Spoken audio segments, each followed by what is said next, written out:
প্যাচিস আলাপ শুয়ে আছে, কথা করছে না। আলাপ শুয়ে আছে, আলাপ শুয়ে আছে, কথা করছে না।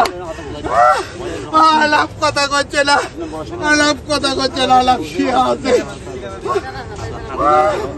আমি দেখি লাশ পানির পানির মাঝে আর পাতে পাই আসছিল বাইরে হইতে হাতে পাই কার লাগুন সোনার তুলি ফেলে পানির তো পারা বেশি আইক আইলে চিনিলে মানে মানুষের খবর আত্মীয় স্বজনের খবর পাঠাইব, আত্মীয় স্বজন আইব এবং লাশ চলে যাবে। আমি সকালবেলা ঘুম থেকে উঠে দাঁত ব্রাশ করে বিছে নামতেছি, বিছা নামে দেখতেছি একটা লোক পড়ে আছে।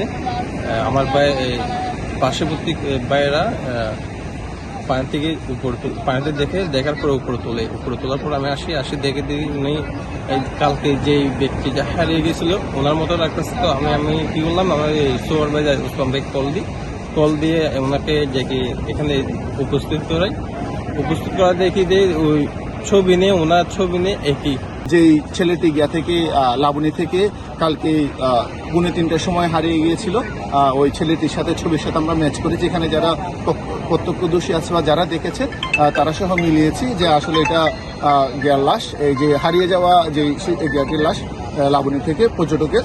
এবং হচ্ছে এখানে একজন ওনার ভাই আসছেন, উনি আমাদের সাথে আছেন এখানে। তাকে আমরা কালকে থেকে দিন থেকে সারা রাত খুঁজেছি, সেই মরদেহটি এখন আমার পিছনে পড়ে আছে। তাহলে চলে আসে মর্গে, ওখান থেকে প্রশাসনিক কর্মকাণ্ডগুলো সম্পাদন করার পরে লাশ ধোয়ার জন্য বলে কেন্দ্রীয় জামে মসজিদে আসা হয়।